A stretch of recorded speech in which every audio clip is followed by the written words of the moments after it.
off this countdown, we have the HMS Sea Serpent. In August of 1848, the crew on the HMS Daedalus was sailing in the South Atlantic when they spotted this terrifying creature. According to the ship's captain and several members of the crew, they claimed that the monster was 60 feet in length, with 4 feet of his head raising out of the water.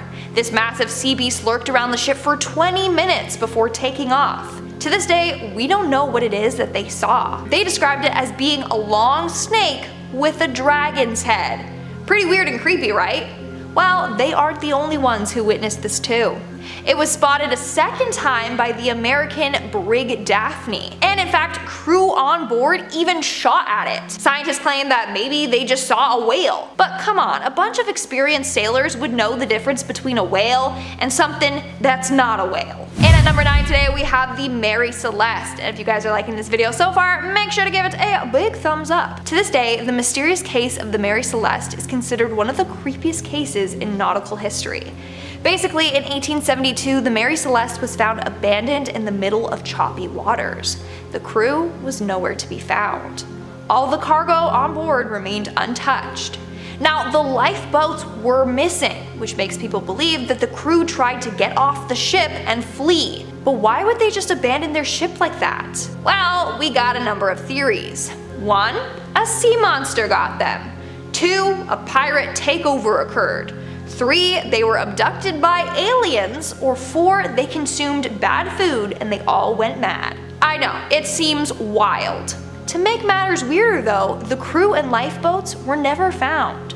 No one knows what happened aboard that ship. In our 8th spot, we have the Baltic Sea anomaly. In 2011, a group of divers went out looking for treasure in the Baltic Sea, and they came across something weird.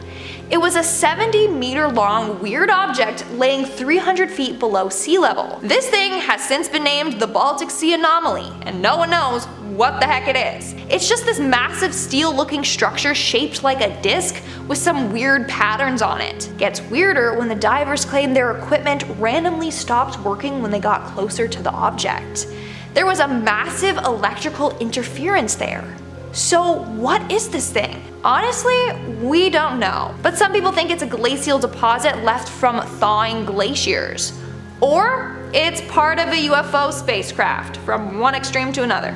Could be either or, who knows. In our 7th spot, we have the 3 men. In 2007, 3 Australian men headed out on an expedition together. 3 days later, their ship was found drifting by itself in the middle of the ocean.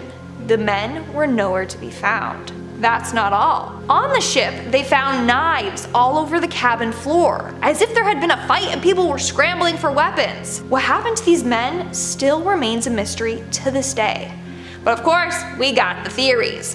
One is that they got into a devastating fight and they all ended up dying. Or 2, their propeller became snarled in a fishing line. One dude went to go free the line but then fell into the ocean. The second dude tried to save him and then fell in as well, and then so on with the third guy, or who even knows. Okay, we don't know for sure, that's just a theory. The only thing we do know is that this case is pretty creepy. Moving on to number 6, we have the Kraken. So it may just be that the Kraken is real, but it's not what we think it is. In fact, the legend of the Kraken was thought to have been born after a number of sailors spotted giant squids while sailing. So the Kraken might actually just be giant squids. In 1870, a giant squid washed up in New Zealand. Legend goes that it was as tall as the top of a ship's main mast, and it could easily take over a ship by wrapping its tentacles around the hull and crushing it. Is this true? Who knows? But no one believed that giant squids were real until around 2005. That's when scientists caught a photo of one. Then in 2013 they got a video of one. Now they believe there are millions of giant squids out there. The mystery here is, what beast did the sailors encounter in 1870? Was it a ginormous squid, or was it a kraken, or is a squid a kraken? Who even knows, okay? There's just so many questions out there that we need answers to. We're now at our 5th and halfway mark with the cursed shipwreck. Back in the early 2000s, a natural gas company was laying pipeline in the ocean when they came across a shipwreck. Nowadays, this shipwreck is considered cursed or haunted. Let me explain why. So after the shipwreck was discovered, a team was sent down there to check it out. But everything that could go wrong did. First, the exploration sub malfunctioned right as it was getting ready to explore the wreck. Then the Navy sent a research sub down there and it literally self-destructed upon entering the water. Then over the course of a couple of years, other attempts have been made to explore the ship, but those have gone wrong as well. None have been successful. So now it's believed that this ship is cursed and doesn't want anyone entering it. In our fourth spot, we have the disappearing submarines. In 1968, 4 different submarines all mysteriously went missing. As a result, people believe that this can no way just be a coincidence. Something was out there sinking these subs. The subs were the USS Scorpion, the Soviet submarine K-129, a French submarine Minerve, and the INS Dakar. In fact, the French sub and the INS Dakar disappeared only 4 days apart. The French submarine has still never been found. What's weird is that it disappeared only an hour away from its port, so you think they'd be able to track it down, but nope. So what are the odds that 4 massive submarines go missing the exact same year? What could have caused this? We'll probably never know. In our third spot, we have Sylvester Butler Jr. Apparently a number of people mysteriously vanish off of cruise ships each year. Most of them have never been found. Today, let's look at the weird case of Sylvester Butler Jr. In May of 2017, Sylvester boarded a cruise ship headed to the Pacific Islands. While on board though, the crew noticed he was acting weird. He kept to himself, barely talked to anyone else, and housekeeping claimed that he never unpacked his bags. The only charge on his bill was the occasional soft drink he would order to his room. Also, every time the cruise made a stop, he never left the ship. Then somewhere between Fiji and the final port Sydney, crew noticed that he was missing. No one knows what happened to him. And the ship's CCTV footage revealed nothing. It's sad, but theory goes that Butler jumped off the ship and took his own life. Apparently he suffered from a chronic genetic kidney disease, so maybe he wanted to end his suffering, but we don't know for sure. On top of that, I believe that his body was never found. Coming in our second spot today, we have the Stronsay Beast. The Stronsay Beast is the name given to a massive carcass that washed ashore on Stronsay Island on September of 1808. At first, people thought it was just the body of a shark, but this creature had paws instead of fins. So then people were hella confused. Not only that, but it was 55 feet long.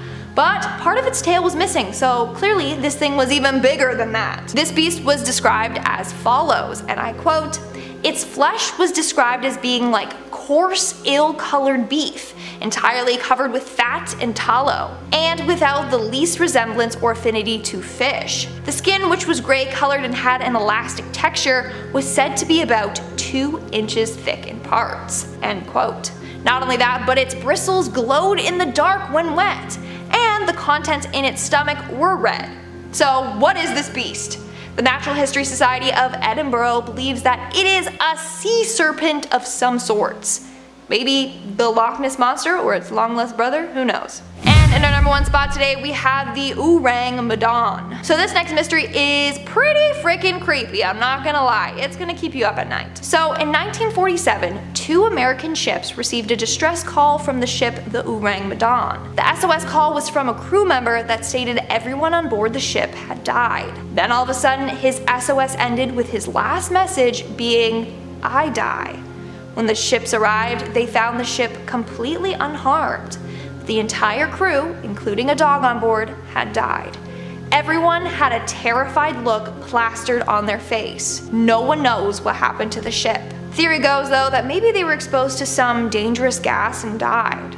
That seems to be the most common theory out there. In our number 10 spot today, we have the upsweep. We all know how little we know about the ocean, and that includes what kinds of creatures lie in it. So while this mysterious sound out of context probably wouldn't be that freaky, when put into this situation it becomes quite a bit more eerie. This sound is referred to as upsweep, and it was caught when the Pacific Marine Environmental Laboratory started its sound surveillance system in August of 1991. The sound is apparently more seasonal, with its peaks in spring and fall, but it is unclear if the changing of seasons is responsible for this sound, or if it's coming from something that lurks in the ocean and remains undiscovered. Just for reference, here is a clip of that sound played at 20 times the original speed.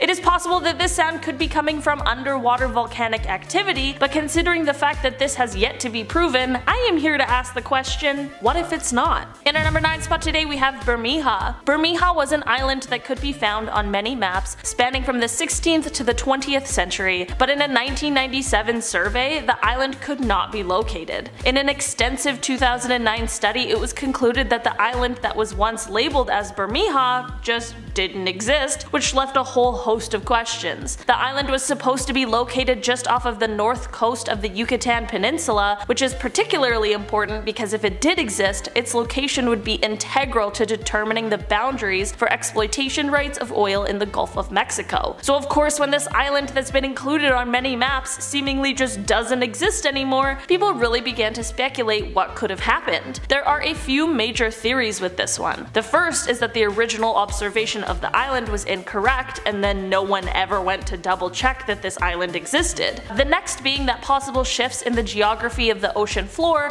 along with rising sea levels, were the cause for this island to completely disappear. The third theory is the most mysterious out of them all, and this is the theory that the island was blown up by the CIA so as to expand the economic zone belonging to the United States. It certainly is not an easy thing for an island to just disappear, so it truly is quite a large mystery about what exactly happened here, and at this point, it is unclear if we'll ever know for sure. In our number 8 spot today we have the Sarah Joe. The Sarah Joe was a fishing boat that departed from Maui in February of 1979. There were 5 crew members aboard the boat, and when they left around 10 AM that day, the skies were perfectly clear, but while they were out at sea, the wind began to change and they ended up encountering a horrible storm. People on shore who were rightfully worried about the crew headed to the shoreline to try and wave the boat back in, but they were unable to locate the boat at all. One of the passengers' fathers even went out on a separate boat in the middle of the storm to try and see if anything could be done, or if he could at least locate the ship,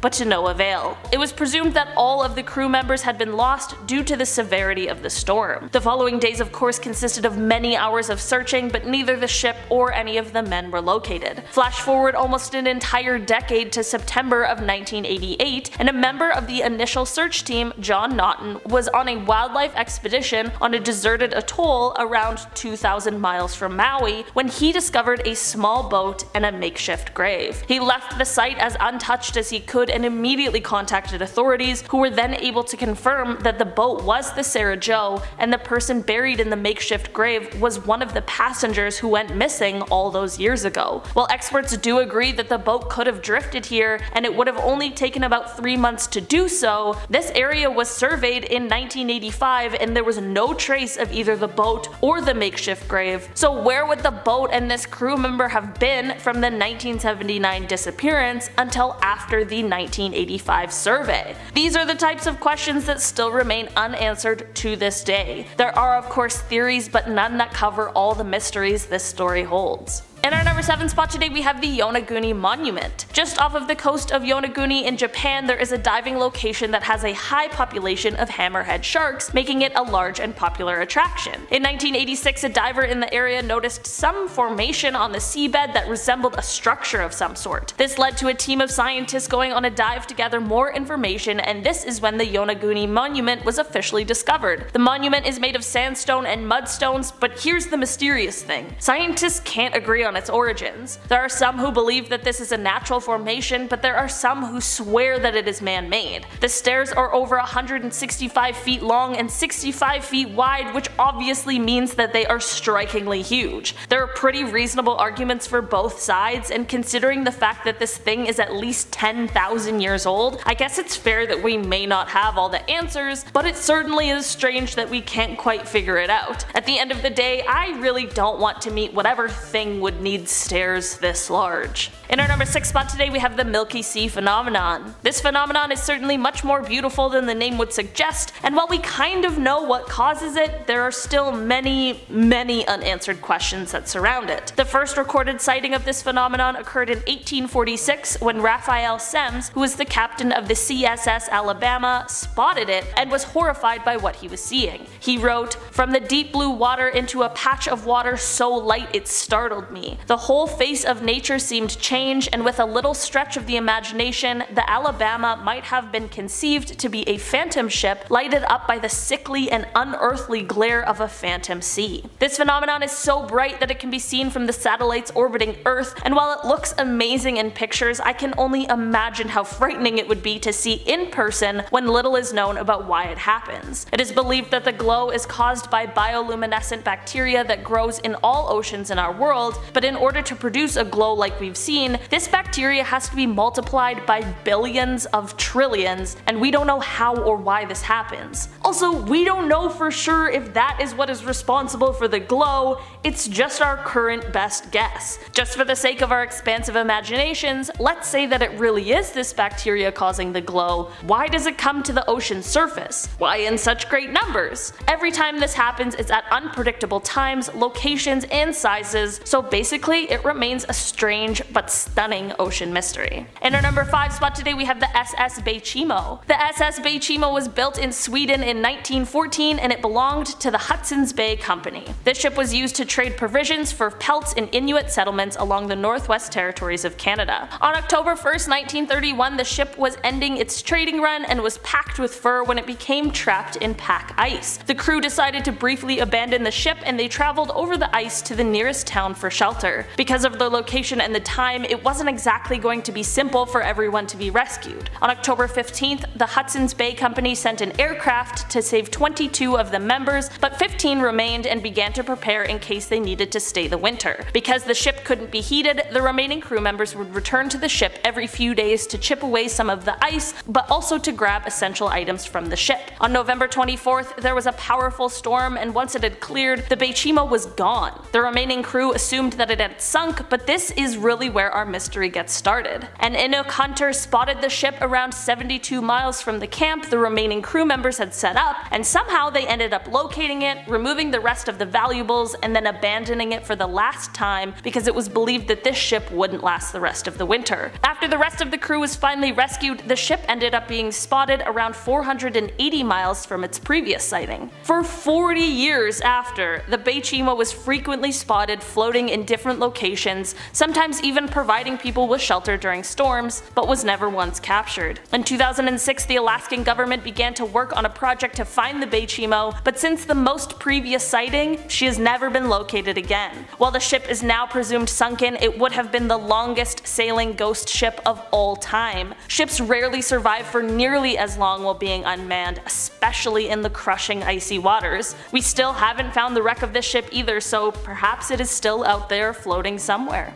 In our number 4 spot today we have the Devil's Sea. The Devil's Sea is like the Bermuda Triangle of the Pacific as it lies in the region just south of Tokyo. This area is often thought as some sort of a paranormal area because of the consistent horrible happenings that occur in it. This area is one of the 12 vile vortices in the world, with the Bermuda Triangle being the most famous one. Above the Devil's Sea, planes are known to seemingly just drop out of the sky like something is reaching up and grabbing them. Methane deposits cause large explosions in the area, and during World War II, this area was the site of over 20 missing submarines. There have also been numerous ships, some twice the size of the Titanic, who have gone missing without a trace after sailing through the Devil's Sea. This is all to say that while we don't really know what lurks in this area, it's probably safest to just stay the heck away from it. In our number 3 spot today we have the Cassie Nicole. The Cassie Nicole was a boat that set sail from Richmond Hill, Georgia on April 10th, 1990 with 4 people on board. During the second day aboard, one of the passengers realized that the boat was suddenly taking on water, and at this same time the pumps and radio were not working, which left them with little to no options. The crew decided it was time to board a life raft and abandon ship. After a day of floating on this life raft, one of the passengers named Nathan saw the ship's hatch cover floating by them and thought that it might be able to support him better. Once he hopped onto the cover, he ended up losing sight of the other 3 crew members. Later in the day, he saw a freighter go by multiple multiple times, and he was hoping that it had picked up the 3 crew members he had lost contact with. After 3 days of floating at sea, Nathan was finally rescued, but he received the news that the other crew members hadn't been found. Months went by with no sign of the others until a few months later when Nathan's sister, as well as the owner of the boat, began receiving strange phone calls from someone who was speaking in Spanish. The person on the other line said their name as well as the names of the missing people, and in the final phone call the stranger said, in English, "I'm bringing them home," but there has still never been a sign of them. The family of the disappeared men believe that they may be alive somewhere but are being held in a foreign country, but why? And why would someone say that they were bringing them home only to not do that? In our number 2 spot today we have the loneliest whale. This whale has been nicknamed the loneliest whale in the world, but the truth is, we don't really know if that's true because we've never actually seen it. This whale, which we don't know if it's a male or a female or what whale species it belongs to, sings its song like no other whale does. The whale was first heard in 1989 on a hydrophone, and while the calls were most similar to that of a blue whale, there was one striking difference, and that was the frequency of the calls. This whale calls at 52 Hz, with regular blue whales calling between 10 and 40 Hz. Even fin whales are usually heard at 20 Hz, so it's just left everyone stumped as to what could be going on here. A researcher named Bill Watkins dedicated his life to trying to reveal what exactly is going on here, and while he passed away in 2004, he found that this whale was not only unusual, but totally unique. The biggest challenge is the fact that we cannot locate this whale. Their calls can be heard for hundreds of miles, and trying to find one single whale in the vastness of the ocean is next to impossible. Many people have suggested that perhaps the whale is deaf, and this is what has led to its unique song, but of course without the whale, how could we possibly know for sure? In our number 1 spot today we have the French sailors. Yves Emmanuel Payne and Laurent Hernas were French sailors who were hired to sail a boat to its new owners. Their trip would see them departing from Annapolis, Maryland and heading to Guadalupe, but when they never arrived at their destination, searches quickly began. Unlike many of the other stories similar to this one, there were actually sightings of this ship, most of them occurring along the intercoastal waterway, which was far off from the course the ship was intended to take. Along with these sightings came the frightening news that the witnesses claimed to see a third man on the boat, which made people begin to believe that it had been hijacked, which wouldn't have been all that surprising considering the state-of-the-art vessel they were on. Despite these sightings, the boat was never found and neither were the men. To add even more strange occurrences to this story, however, around 2 months after the disappearance, a police officer in South Carolina pulled over a speeding car. After a sort of strange encounter with those in the vehicle, it was later discovered that 2 of the 3 men in the car were the missing Yves Emmanuel and Laurent, but at this point they of course had already been released. What exactly happened here has never been fully discovered, despite this all happening in 1991. Were the sailors kidnapped? Were they part of an elaborate plan to steal the ship, despite their loved ones saying that they would never do such a thing? It all remains a mystery. Starting off this countdown, we have the giant cannibal shark. Sounds like something straight out of a horror movie. Honestly, maybe it is. So in 2003, scientists tagged a 9-foot-long great white shark. They did this in order to study the temperature changes in the ocean. Here's the thing. Several months later, the tag washed up on shore. The shark, nowhere to be seen. They checked the information on the tag, and that's when they were shocked. About 4 months after the tag was put on the shark, it dove to around 1,900 feet. They believe that's because the shark was attacked and eaten by something. But what creature in the ocean is going around eating a 9-foot-long great white shark? They still don't know. It could be a massive sea creature that we haven't found yet. Or they think it might be an even bigger shark, making it a massive cannibal shark. If you're not afraid of the ocean yet, then this for sure has done it for you. Coming in at number 9, we have the lost city of Atlantis. There's a city that lies sunken underwater just off the coast of the Japanese island Yonaguni, making it Japan's very own Atlantis. Many people believe that the city is around 5,000 years old. There are complete pyramids, ruins of a castle, structures etched with faces, and rock sculptures that look like animals all underwater. It's theorized that a terrible earthquake caused the city to be engulfed by water. But to this day, we don't know the true origins of this mysterious underwater city. Conspiracy theorists believe that the CIA destroyed this island in order to expand America's economic zone. Unless we travel back in time, there's no way to find out more about the city and what happened to it. Coming in at number 8, we have Carroll A. Deering, aka the ghost ship of the Outer Banks. So on January 31st, 1921, the Carroll A. Deering was found abandoned off of Cape Hatteras in North Carolina. The crew was nowhere to be found. On top of that, tons of stuff was missing from the ship, including the crew's personal belongings, life rafts, logbooks, and navigational equipment. To this day, no one knows what happened to the crew aboard the ship. But of course, we got some theories. Theory 1 is that a mutiny occurred. Theory 2 is that they were ransacked by pirates. Theory 3 is that they were taking part in rum running. People stole the ship to use for the rum running. And when they were done, they just abandoned the ship and left it there. But like I said before, we don't know for sure. In our 7th spot, we have the electronic fog. Okay, this one is pretty weird, not gonna lie. So on December 4th, 1970, a man named Rob McGregor was flying over the Bermuda Triangle when he was met by this weird tunnel-shaped vortex. He entered it, and apparently his wings sounded like they were scraping along metal. All of the electronic and magnetic navigational instruments malfunctioned. When he looked up, all he saw was a dull gray fog. Also, there were strange clouds forming behind the airplane. They were only in the clouds for a couple of minutes, but claimed that they traveled for 40 minutes. When they got out of the fog, they were over Miami Beach, a flight that would have taken 75 minutes. He believes that this weird fog is what has caused other planes and boats and passengers to disappear in the Bermuda Triangle. So what is this weird electronic fog that he encountered while over the ocean?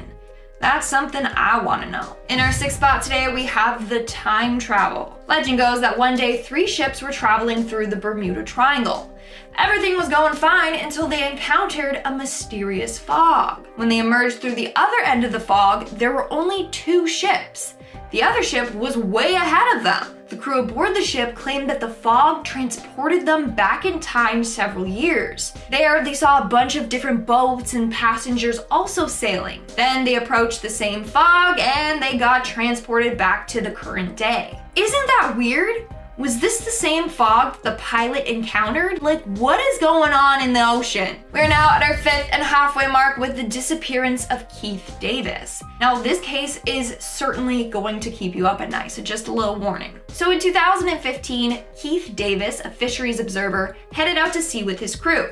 His job was to monitor all the catches and collect data on it. But about a month later, Keith disappeared off the ship in the middle of the day, in broad daylight. He has never been found. On top of that, the weather that day was calm, and he was an experienced observer, so it's not like he just fell overboard by accident. So what happened to him? Well, theory goes that he knew too much, so someone got rid of him.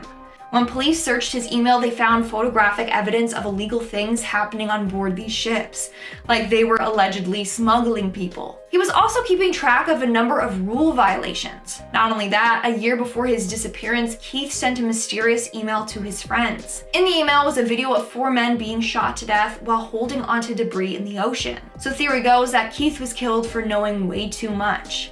But still, to this day, we don't know exactly what happened to him. Coming in at number 4, we have the Ellen Austin. In 1880, a ship named the Ellen Austin set sail to New York from Liverpool. During their travels, the crew spotted a ship floating near the Bermuda Triangle. They approached it and found that nothing was wrong with the ship, but all the crew on board were missing. So they decided to put some of their own crew members on board this mysterious ship and have it come with them. But during the trip, the 2 ships got separated. They were separated for a couple of days before the Ellen Austin spotted the ship once again. However, all their crew on board vanished. There was no trace of them. Now, the story goes on saying that they placed another set of crew members aboard the ship, and once again, the exact same thing happened to those men. They disappeared off the ship without a trace. But that account hasn't been confirmed. Either way, this mystery gave birth to an urban legend. Basically, a cursed ghost ship lurks the waters near the Bermuda Triangle. Those who hop on board will mysteriously disappear without a trace. In our 3rd spot, we have the disappearing aircrafts. In 1945, 5 torpedo bomber planes took off for a 3-hour exercise. But while flying over the Atlantic Ocean, they disappeared without a trace. It all started when the flight's leader noticed that his compass wasn't working properly. So he was worried that they were flying in the wrong direction. He instructed the planes to then change paths, thinking that they were going to then be heading towards Florida. But in reality, they were just traveling deeper into the Atlantic. As the planes started getting close to the Bermuda Triangle, their signals began to fail. The last few things the pilots ever said were, and I quote, "Everything looks strange, even the ocean. And it looks like we are entering white water. We're completely lost." Then the communication was cut completely and they were never heard from again. In our second spot, we have the severed feet. What would you do if you were out on a nice stroll on the beach when you came across someone's missing arm or foot? Believe it or not, this has happened a number of times. Since 2007, severed human feet have been washing up on the shore of the Pacific Northwest. The first was a right foot still inside of a size 12 Adidas shoe. The second was again a right foot, size 12, but it was in a Reebok shoe. Since then, 15 more feet have washed up on shore. To this day, we don't know who they belong to or what happened to them, or even if they were victims of the same killer. It's really freaking creepy if you ask me. And in our number one spot today, we have the WITCHCRAFT. This is the name of a boat that set sail on December 22nd, 1967. On board was the captain, Dan Burek, and his friend, Patrick Horgan. The two headed off to get a good look at Miami's Christmas lights. However, after traveling just 1 mile out, they contacted the Coast Guard, saying that the boat had hit something. But there was no damage. Dan seemed to be calm on the call to the Coast Guard and said they just needed a tow to the shore. So they figured that the boat's propeller was just damaged or something like that. The Coast Guard immediately went out, but when he arrived at the spot the boat was said to be, no one was there. It took him only 19 minutes to get there, yet the boat was already gone. Here's where it gets super weird. This boat was virtually unsinkable. Not only did they have life jackets and lifeboats on board, but the boat had a special flotation device installed in it. This made it basically unsinkable. So even if the boat started filling with water, part of it would still be sticking out of the water, so the Coast Guard would be able to see it. And also, they had flare guns on board with them, so if something serious started to happen, they could have set those off. They didn't. The boat and the two friends on board just disappeared without a trace, and to this day have never been found.